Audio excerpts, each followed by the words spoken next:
Je m'étais toujours demandé pourquoi Marc, mon mari, partait si souvent dans cette petite ville perdue au bord d'un fleuve. Ses voyages d'affaires semblaient interminables et pourtant, son entreprise se trouvait à Paris. Lorsque mon travail m'envoya, par hasard, dans la même région, j'y vis un signe du destin. C'était l'occasion de comprendre ce qu'il cachait derrière ses absences répétées. J'arrivais en fin d'après-midi. La ville semblait figée dans un autre temps. Les volets en bois grinçaient. Les ruelles étroites résonnaient de mes pas, et une brume légère montait du fleuve. J'avais réservé une chambre dans l'unique hôtel ouvert, un ancien bâtiment aux murs jaunis qui sentait l'humidité et le bois ancien. L'accueil était froid. La réceptionniste, une femme âgée, m'avait tendu la clé sans même lever les yeux. Dans ma chambre, je laissai tomber ma valise sur le lit, l'endroit avec quelque chose de mystérieux, les rideaux lourds, les miroirs anciens, le silence pesant.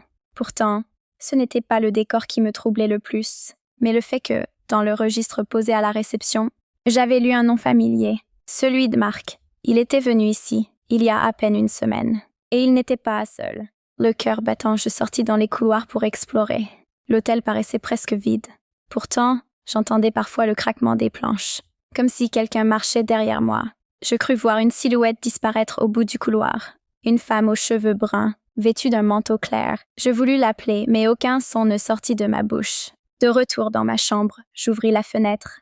La vue donnait sur une ruelle sombre où une lumière clignotait. Là, sous un réverbère vacillant, j'aperçus, de loin, un homme qui ressemblait étrangement à Marc. Il tenait la main de cette même femme aux cheveux bruns. Ils disparurent ensemble dans l'ombre, franchissant la porte arrière de l'hôtel. Un frisson me parcourut. Je n'étais pas venue ici par hasard. Le destin m'avait menée à cette vérité.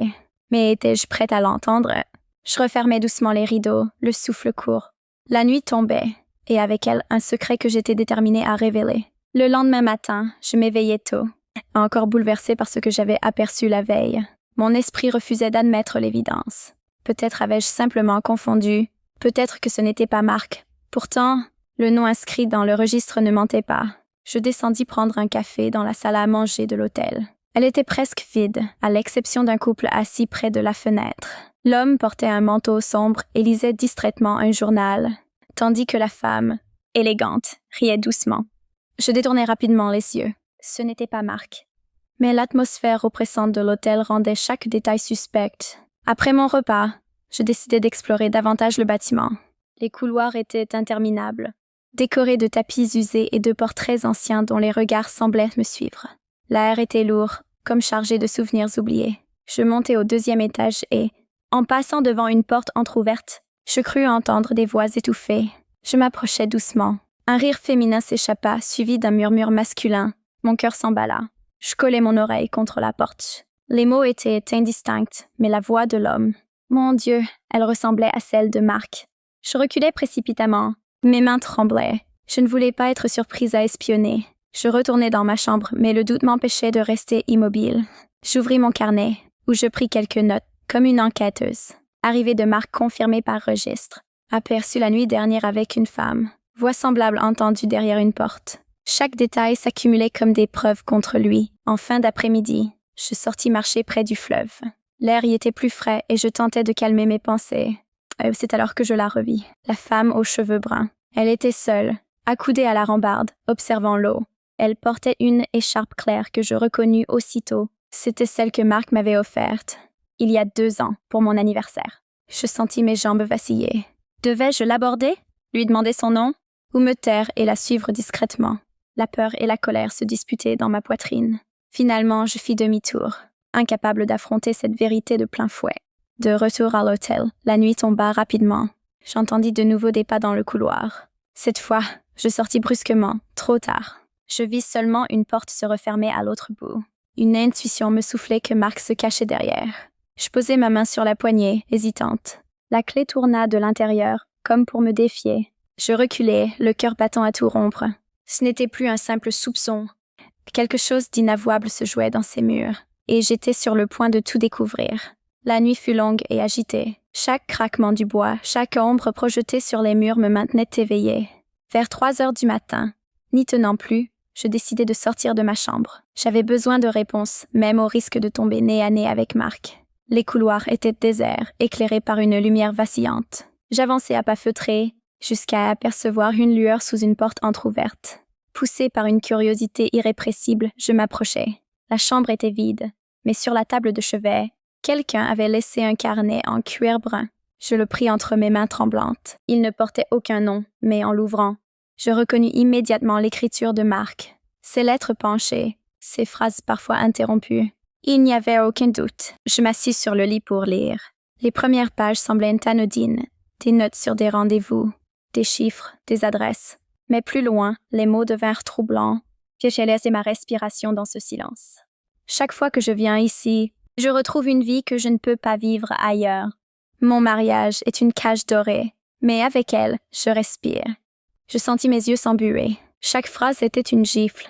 Le plus douloureux n'était pas seulement l'infidélité, mais la profondeur de ses sentiments pour cette autre femme. Ce n'était pas une simple passade, c'était une double vie.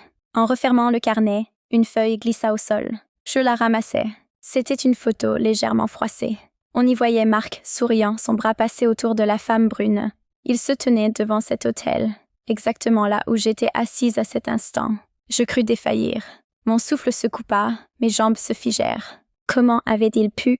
Pourquoi m'avait-il offert tant de mensonges, tant d'excuses fabriquées, alors qu'il construisait un monde parallèle ici même? Soudain, j'entendis des pas dans le couloir. Pris de panique, je rangeai le carnet et la photo dans mon sac. La poignée de la porte bougea légèrement.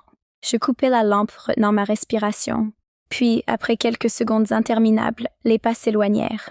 Je sortis de la chambre précipitamment, regagnant la mienne comme une voleuse. Une fois à l'intérieur, je verrouillai la porte et m'effondrai sur le lit. J'avais la preuve. Plus de doute, plus de supposition. Marc me trahissait, et cet hôtel était le théâtre de sa seconde existence. Mais une question me rongeait plus encore. Qui était-elle vraiment? Cette femme brune? Et que représentait-elle dans sa vie? Au point qu'il lui confie son âme dans ce carnet, je jurai en silence que je découvrirais la vérité. Peu importait la douleur, je ne reculerais plus. Le lendemain matin, le ciel était couvert d'un voile gris. Je descendis dans la salle à manger, mais Marc n'était pas là, la femme brune non plus. L'hôtel paraissait presque vide, comme si ses murs gardaient jalousement leurs secrets. Pourtant, je savais qu'ils étaient encore quelque part, ensemble. Après avoir bu un café amer, je décidai de marcher jusqu'au fleuve. L'air frais me donnait du courage. J'avais passé la nuit à relire le carnet et à contempler la photo, chaque mot résonnant comme un coup de poignard. Il me fallait une confrontation. Arrivée sur la rive, je la vis. La femme brune. Elle était seule, ses cheveux détachés flottant dans le vent. J'hésitai un instant, puis m'approchai. « Excusez-moi. » Elle se retourna surprise. Ses yeux clairs me fixèrent, empreintes d'une douceur inattendue. « Ouais, oui. » Je déglutis, mon cœur battait la chamade. « Je crois que... Vous connaissez mon mari. » Marc. Un silence pesant s'installa. Ses lèvres tremblèrent légèrement, comme si elle cherchait ses mots. Puis elle hocha la tête. « Alors, vous êtes... sa femme. » La sincérité de sa voix me désarma. Elle ne semblait pas chercher à nier ni à fuir. « Depuis combien de temps ?» demandai-je d'une voix tremblante. Elle baissa les yeux, caressant nerveusement son écharpe claire. « Ah, 3 ans. » Je crus que le sol se dérobait sous mes pieds. 3 ans de mensonges. 3 ans où Marc m'avait regardé dans les yeux chaque soir, me parlant de travail, de fatigue, tandis qu'il construisait ici une autre vie. « Ah, pourquoi ?» murmurai-je, les larmes aux yeux. Elle releva son regard vers moi, et dans ses yeux je vis non pas de la cruauté, mais une tristesse infinie. Parce qu'il dit que vous ne l'écoutez plus, qu'il se sent invisible chez vous. Il m'a cherché comme on cherche de l'air, et moi, je l'ai laissé entrer dans ma vie. Ces mots me frappèrent de plein fouet. Était-ce vrai?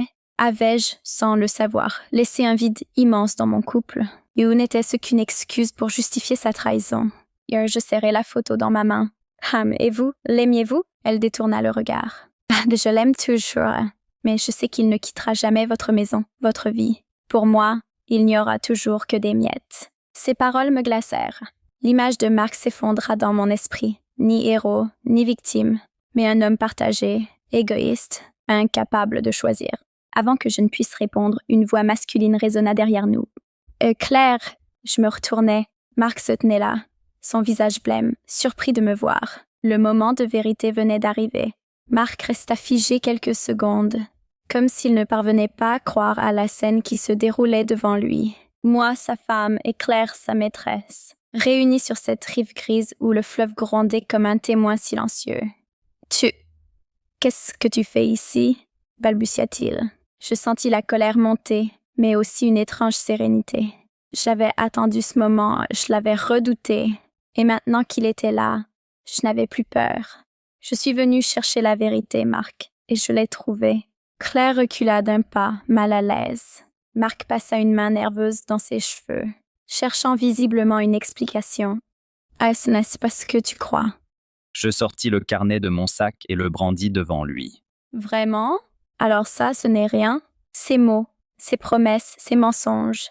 Tout inventé peut-être? » Son visage se décomposa. Il savait que je détenais la preuve irréfutable. Claire, les larmes aux yeux, murmura. « Oh, Marc, ça suffit. Elle mérite d'entendre la vérité. » Il baissa la tête vaincu. « Oui, je t'ai trompé. J'ai cru que je pouvais séparer mes vies. T'aimer toi et aimer Claire différemment. Mais je me suis perdue. » Ses paroles résonnaient, comme une confession tardive. Une tentative maladroite de justification. « 3 ans, Marc, 3 ans, dis-je d'une voix tremblante. Tu venais ici pendant que je croyais que tu travaillais, pendant que je t'attendais à la maison. Tu as détruit tout ce que nous avions. » Un silence s'abattit. Le vent soulevait les cheveux de Claire, ses yeux brillants de larmes. Elle finit par s'avancer vers moi. « Je n'ai jamais voulu vous blesser. » Mais je ne pouvais pas l'empêcher de revenir. Je la regardais longuement. Sa douleur était réelle, autant que la mienne. Nous étions 2 victimes d'un même homme incapable de choisir. Je me tournai vers Marc. Alors choisis. Maintenant, ici. Pas demain, pas dans un mois. Maintenant. Il resta immobile, pris au piège de ses contradictions. Son regard allait de moi à Claire, comme s'il cherchait une issue qui n'existait pas. Enfin, il murmura. Je ne peux pas. Ce fut sa réponse. Son incapacité à décider en disait plus que des mots. Un froid me parcourut, mais aussi une force nouvelle. Je rangeai le carnet et la photo dans mon sac, puis me redressai.